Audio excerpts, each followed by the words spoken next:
Welcome. It's number 6 of the beginner's guide today, and I'm going to be covering the Spindle Roughing Gouge SRG. And before I go into the video, I'd like to give a shout out to Alan Stratton of Aswood Turns. Now, Alan is a very talented turner. I think he comes from an engineering background, because he approaches a lot of his projects with a technical ability which certainly eludes me, but has also a way of explaining what he does in very simple terms for the layman to understand. He's done some wonderful projects, and he's never afraid to tackle anything. Whether it succeeds or not doesn't seem to faze Alan. He just goes at it, and his determination to succeed normally means that he does. I'll put a link down below to his channel. Have a visit, and I'm sure there will be many videos there which will teach you quite a bit. So that's Alan Stratton of Aswood Turns. I will change the camera angle now, and before I do, I'd like to give my usual thanks to all my subscribers. Thanks very much for supporting me and my channel. Okay, we'll change the camera angle and get on with the video. Okay, this is my 1-inch Spindle Roughing Gouge, 1 inch across, and again with Spindle Roughing Gouges, the same as with all gouges really. Different manufacturers have different measurements, whether it's between here, which is the flute, or the width of the bar that is used. Now, typically with a Spindle Roughing Gouge, it is a straight across grind. As you see there are no flared back wings. It has a very deep U-shaped flute, and the reason for that is to remove the chips that you create when you're turning a spindle to round, a square piece of stock to round. The reason for a Spindle Roughing Gouge is for spindle work, and the reason I'm saying it that way is that under no circumstances should you ever, and I mean ever, use a Spindle Roughing Gouge on a bowl. It is not designed for bowl work in any way, shape or form, and in my opinion, if anybody tells you different, they don't know what they're talking about. As you can see here, the edge of at the back is sharp, and that's how it should be. That's the profile that you should have, and if that digs into a bowl, you will get a catch like you've never had before. Tang is very narrow that goes into the handle, and as I say, it's designed for work and for side grain work, for the forces exerted on spindle work, not bowl work. I know I'm repeating myself, but I can't stress enough the dangers of trying to use a Spindle Roughing Gouge on a bowl. That's the inch one. I also have a 1.5 inch one, which again has the same design. It's just a bigger flute and a bigger piece of bar. On this one, I stole an idea from Miguel Sanchez. Mine is only in the production stage. I haven't actually finished it. All this is to stop the chips coming at you, and it will be bolted. All it is an eye guard from an old grinder of mine, and I've just put some insulating tape on there. I'm not sure whether I'm going to carry on using it, so that's why I haven't made a permanent fixture. It's very safe, it doesn't move around at all, and knowing me, this is how it'll stay. The bevel angle, as I say, it's a straight across grind. There are no wings. The bevel angle can be anything from 45 to 55 degrees is what they suggest. That's the angle from the cutting edge to the heel. Mine are both 45 degrees because that suits me. Again, there's always a little bit of flexibility, and you must decide for yourself what you use, what angle you grind. Again, the tool rest should be at a height, in my opinion, where the cutting edge is slightly above centre. That's what I feel comfortable with doing. And obviously the tool rest will change in height depending on the size of the tool you're using. But in general, whether it be spindle work or any other sort of work, the tool rest should be at a height, as I say, where your cutting edge is slightly above the centre line. So that is the anatomy, if you like, of a spindle roughing gouge. The handles are normally much longer than a normal gouge. They're about the same size and sometimes longer than bowl gouges, but certainly longer than an ordinary spindle gouge. So once again, I'll put some material on. What I'm going to do is is a piece of ash, and I shall put that between centres, and we'll rough it down to round. It's best to rough down at a speed, the highest speed that you're comfortable with, because you've got edges here. You're cutting ghosts to begin with to get the edges off. Now, if you start sort of at a slow speed, you can hear now.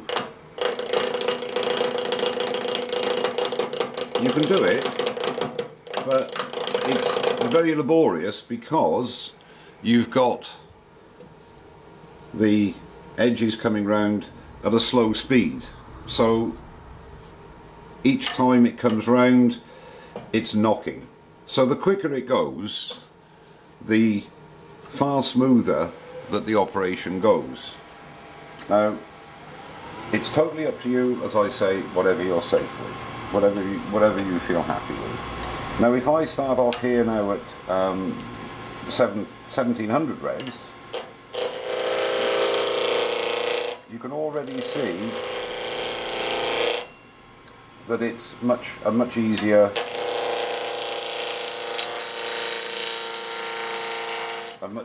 operation.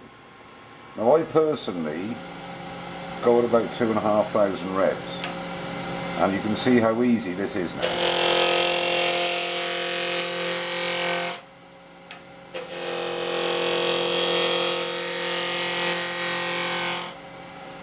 Now, the same as with any other tool, I'm actually rubbing the bevel. I'm presenting the tool to the work, and it's not cutting. Okay, it's just rubbing the bevel, and I lift the handle until I get a cut, and then move the tool across the work, using your body, not your arms, because then you'll get a much smoother go. Now, some people start from the middle and work out. At the end, when you start at the edge, I personally normally start from the right and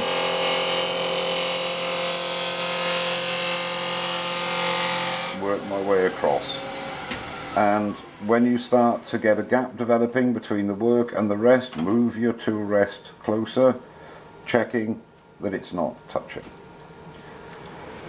Now, even at when it's sort of nearly round, if I turn the speed down to, say, this is 930 revs, it's labouring, and I'm having to use more force to get the tool through the wood. Now I'm doing 2.6,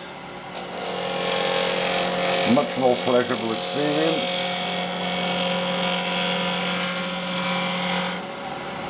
And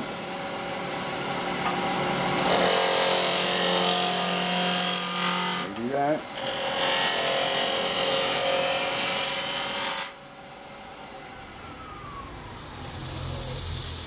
A slight little flat spot there. The other thing that a lot of people don't realise with spindle roughing gouges, that if you turn it over on its at about a 45-degree angle, you can actually, providing you've got a sharp tool, get quite a good finishing cut on your piece.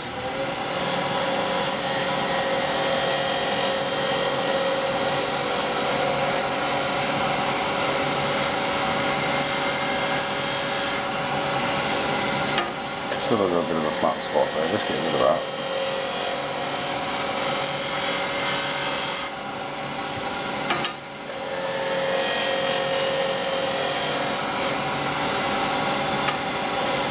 So, as I say, you're doing a planing cut here.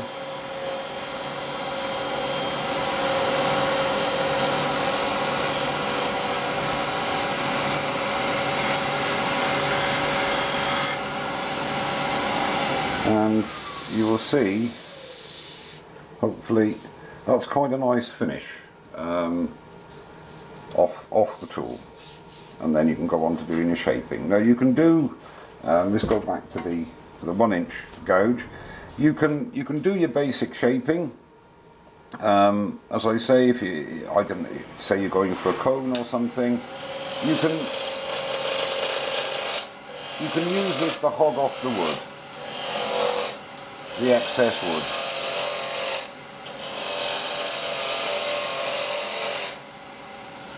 And as I say, when you're using it in that mode, you get quite a good finish off the tool. Again, I'm not advocating that everybody should whack their lathes up when they start to the highest possible speed, but the point I'm trying to make is that the higher revs you have without vibration and providing your piece is secured on the lathe, the better the finish you're going to get off the tool. And that's just a fact. But in the beginning, obviously, it's wise to start at a slower speed and then work your way up to what you feel happy with doing. What I'm going to do now is to change the camera angle and put a bowl on, and I'm going to show you so that it drives the point home why you should not ever use a spindle roughing gouge on a bowl. That's it as far as the roughing gouge is concerned. There's not a lot more I can say about it. It's a workhorse. It's to hog away a lot of wood quickly, basically, and get down to doing the finer tuning with the other tools. I'll change the camera angle and we'll come back. Okay, so I've got this quite warped cedar bowl which I was working on, but it's got a crack in it, so I'm going to use that for demonstration purposes. When you're using a bowl gouge, typically ride the bevel and go round to the middle, like so.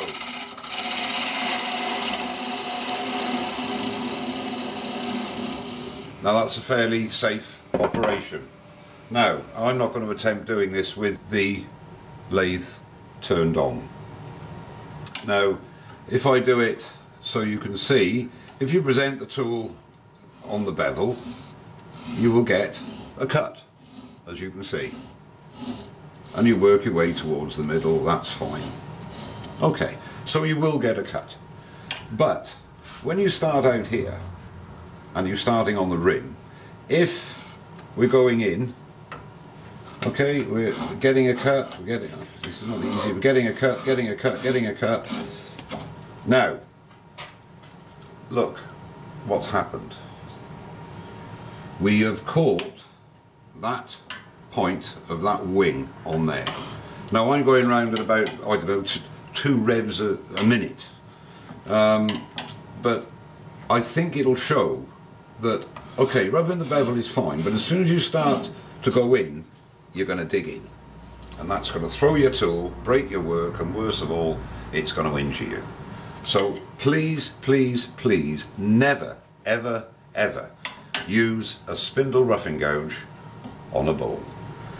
And if anybody puts anything in the comments to say that it's okay to use a spindle roughing gouge, I'll delete it, because I'm afraid I've got no evidence ever shown to me by any professional turners, and I'm not a professional turner, to state that it's safe to use this tool on a bowl. Spindles only. Well, thanks very much for watching. I hope it's been of some use, and don't forget to subscribe, and I'll see you in the next video. Cheers now.